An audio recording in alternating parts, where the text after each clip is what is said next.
کرنی ہے نہیں.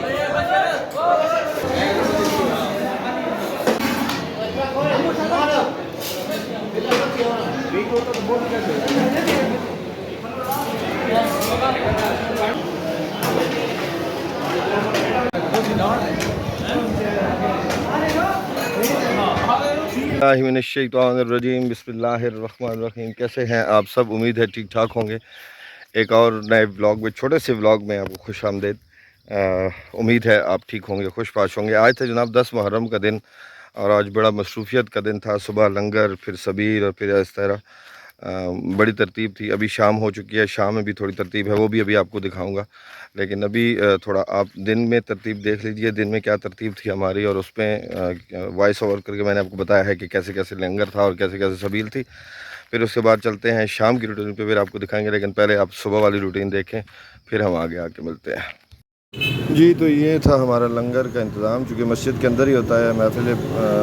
پہلے محرم کی سلسلے میں محفل ہوتی ہے، کوئی نعت خوان آتے ہیں، بیان ہوتا ہے. اس کے بعد پھر یہ لنگر شروع ہوتا ہے. یہ اس وقت مسجد میں آپ روٹین دیکھ سکتے ہیں، لوگوں کی کثیر تعداد موجود تھی اور بیان سننے میں مصروف تھی. دوسری طرف ہم نے اپنا سسٹم، جب اینڈ ہوئی پھر دعا کے قریب تھی، تو ہم نے اپنا سسٹم لگانا شروع کر دیا تھا. لنگر تھا، لنگر میں صرف چاول تھے، نمکین چاول تھے، اور تھوڑا سا حلوہ ساتھ میں تھا.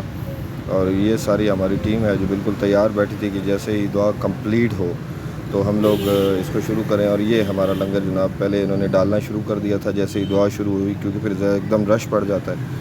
ہم لوگوں نے ایک روٹین بنائی کہ ہم لوگ پہلے اس کو ڈال کے اس میں رکھ لیتے ہیں، پھر آگے شروع کرتے ہیں. تو پھر ہم نے یہ ڈالنا شروع کر دیا تھا. ابھی آپ آگے دیکھیں گے کہ ساری ٹریز میں لنگر، یہ لنگر جناب ٹریز میں اکٹھا ہونا شروع ہوا تھا. اور ہم نے جناب پہلے ہی ٹریز بھر کے رکھ دی تھی، کیونکہ باہر جیسے ہی دعا ختم ہوتی ہے تو پھر عوام خود بخود لائنیں بنا کے بیٹھ جاتی ہے اور شروع ہو جاتا ہے. تو یہ اس طرح ہم نے پہلے اس کو ترتیب سے لگا لیا تھا. ماشاءاللہ لڑکوں نے کافی محنت کی ہے، اللہ ان کی محنت کو قبول فرمائے. بڑا بہترین نظام تھا، بڑی ترتیب سے سارے سسٹم کو چلایا گیا. مسجد کے ایک کونے کو خالی کر لیا گیا تھا سارے سسٹم کے لیے. ایک طرف دیگیں بھری ہوئی پڑی تھی، دوسری طرف خالی تھی. تقریباً 8 دیگیں تھیں نمکین چاول کی، جنہیں ڈسٹریبیوٹ کیا گیا لنگر کے سلسلے میں. اب یہ لگاتار بھری جا رہی ہیں ڈشز، اور یہ آگے ایک ترتیب سے لگائی جا رہی ہیں کہ جیسے ہی لوگ بیٹھیں تو پھر ہم انہیں شروع کر دیں. ابھی کچھ پلیٹس پہلے لگا دی گئیں، جیسے ہی لائنوں میں لوگ بیٹھے تو پلیٹس لگا دی گئیں، اور پھر ان کے درمیان میں ڈشز کو ڈسٹریبیوٹ کر دیا گیا. ایک طرف حلوے والی ڈشز تھیں، ایک طرف چاول والی ڈشز تھیں. اللہ کا شکر ہے کہ بڑا بہترین کام کمپلیٹ ہوا ہمارا، اور یہ ابھی انہوں نے شروع کر دیا ہے. اب دیکھیں کہ کیسی ترتیب میں لوگ بیٹھے تھے اور اسی ترتیب سے اس چیز کو کمپلیٹ کیا. اللہ کا شکر ہے کہ جتنا ہمارا اسٹیمیٹ تھا اس سے مطلب کم ہی چاول استعمال ہوئے. کچھ تھوڑے سے لاسٹ میں بچ بھی گئے تھے. بس لنگر کو کم نہیں پڑنا چاہیے، زیادہ بے شک ہو جائے کوئی ٹینشن نہیں. تو یہ تھی جی ہماری آج کی روٹین. امید ہے آپ کو پسند آئی ہوگی. ویڈیو پسند آئی ہے تو لائک اور شیئر آپ نے لازمی کرنا ہے، اور چینل کو سبسکرائب کر دینا ہے اگر میری ویڈیو پہلی آپ تک پہنچی. اور دعا فرمائیے گا کہ ان لڑکوں کی محنت کو اللہ تعالیٰ قبول فرمائے. ابھی آگے شام کی روٹین دیکھتے ہیں. اور یہ تھا جی ہمارا شام والا سسٹم. ہمارا ایک چوک ہے جسے بنی چوک بولتے ہیں، اس پہ شام میں عصر کے بعد لنگر کا انتظام کیا گیا تھا. بڑا زبردست سسٹم تھا. اسے بھی بخوبی جناب اسے انجام پہنچایا گیا. مغرب تک لنگر چلتا رہا، اور اس کے بعد پھر مغرب کی نماز کا ٹائم ہو گیا تو اسے کلوز کر دیا گیا. بہت اچھا سسٹم تھا یہ. اور یوں ہمارا 10 محرم کے لنگر ختم. یہی تھی جناب آج کے دن کی روٹین. پورا دن ایسے ہی گزرا. لیکن جو بات میں آخر میں کرنا چاہ رہا تھا، پلیز اس بات پہ مائنڈ نہ کیجیے گا. ہم میں سے کچھ ہی لوگ تھے جن نے اس ساری روٹین میں، اس سارے ثواب کی خاطر، مطلب جو کام کیا اس ثواب میں، اس روٹین میں، اس سبیل میں اور لنگر میں اپنی نمازوں کو یاد رکھا. کچھ ہی لوگ ایسے تھے، باقی سب نے تقریباً ساری ہی نمازیں مس کر دیں. کبھی کوئی کام کر رہا تھا، کبھی کوئی، کبھی کوئی، کبھی کچھ، کبھی کچھ. لیکن مجھے بتائیے کیا یہ بات ٹھیک ہے؟ کیا ہم نے صحیح کیا؟ ٹھیک ہے، ہم نے لنگر لگایا، ہم نے سبیل لگائی، وہ ثواب کا کام ہے، وہ سب کچھ ہوتا ہے. ہم شامل بھی ہوئے اس لنگر سبیل میں، کھائی بھی، کھلائی بھی، سب کچھ کیا. لیکن ہم نے جب ہماری نمازیں ہو رہی تھیں اس وقت ہم کسی نہ کسی کام میں مصروف تھے.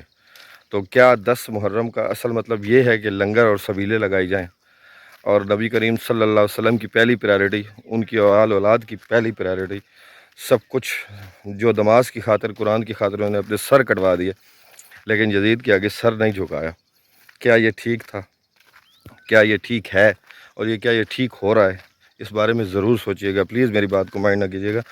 ایک اچھی بات کو کنوے کرنا، یہ سوچنا، انسان ہے ظاہر ہے جو اپنے رب کے آگے جھکتا ہے، اللہ اسے اچھائی کی سوچ بھی دیتا ہے، دو راستے دکھاتا ہے، وہ اپنی مرضی سے ان راستوں کا انتخاب کرتا ہے۔ ہمیں بھی نماز کے وقت، مجھے بھی نماز کے وقت تھوڑی تھوڑی ہو رہی تھی کہ نماز رہ رہی ہے، لیکن میں اپنے کاموں میں مصروف رہا، میں نے نماز نہیں پڑھی، اللہ مجھے معاف کرے۔ لیکن مجھے یہ ضرور بتائیے گا کہ کیا ہم لوگ ٹھیک کرتے ہیں؟ کیا ہم لوگ یہ لنگر لگاتے وقت، سبیلیں لگاتے وقت، یا کوئی بھی اسلامی کام کرتے وقت، جیسے ہم 12 ربیع الاول میں مطلب مناتے ہیں، اسے بڑے ذوق و شوق سے اس کاموں میں مصروف ہوتے ہیں، کیا ہم لوگ ٹھیک کرتے ہیں؟ کیا ہم لوگ 5 نمازیں اپنی کمپلیٹ کرتے ہیں؟ یا کیا ہم لوگوں نے ایسا سوچا ہے کہ چلو آج سارا دن ہم نے نماز ہم سے مس ہو گئی، ہم رات کو ساری نمازیں قضا کر کے سوئیں؟ کیونکہ سوال لنگر یا سبیل کا نہیں ہوگا، سوال ہوگا نماز کا، قرآن کا، نبی کی تعلیمات کا، نبی کی آل اولاد کی تعلیمات کا۔ ان سے محبت اپنی جگہ بہت اچھی بات ہے، لیکن ان کے نقش قدم پہ چلنا بھی ہمارے لیے ضروری ہے، تب بھی ہماری زندگیاں آسان ہوں گی، تب بھی زندگی کے سارے کام سہل ہوں گے۔ مجھے اجازت دیجیے، ولاگ تھا لیکن شاید میں کسی اور طرف چل پڑا، میں خود کو روک نہیں پایا، اور نہ ہی کبھی آئندہ بھی روکوں گا، ایسے کام سے بولتا رہوں گا۔ مجھ سے خود سے غلطی ہوئی ہے، آپ کو ریکویسٹ کر رہا ہوں، آپ سے ریکویسٹ کر رہا ہوں کہ پلیز یہ غلطی دوبارہ مت کیجیے۔ کوئی بھی بڑا دن آتا ہے، اسلامی دن آتا ہے، بڑا بھی آتا ہے، آپ ضرور ہر طریقے سے اس میں شامل ہوئیے، لنگر لگائیے، سبیلیں لگائیے، جو کچھ آپ نے کرنا ہے کریے، میں آپ کو اس سے نہیں روک رہا، لیکن اپنی نماز اور اپنے قرآن کو ضرور یاد رکھیے، کیونکہ میرے نبی پاک صلی اللہ علیہ وسلم کی اور ان کی آل اولاد کی پہلی پرائرٹی جو تھی نا، وہ نماز اور قرآن تھی، اللہ تعالیٰ کے احکامات تھے، ان احکامات پہ چلتے تھے، انہی احکامات پہ چلتے چلتے انہوں نے اپنی جانیں گنوا دی ہیں۔ تو اس بارے میں سوچیے گا ضرور، اور مجھے دعاؤں میں یاد رکھیے گا۔ ویڈیو پہ اگر نئے ہیں تو چینل کو سبسکرائب کر دیجیے گا اور لائک کر دیجیے گا۔ اللہ حافظ۔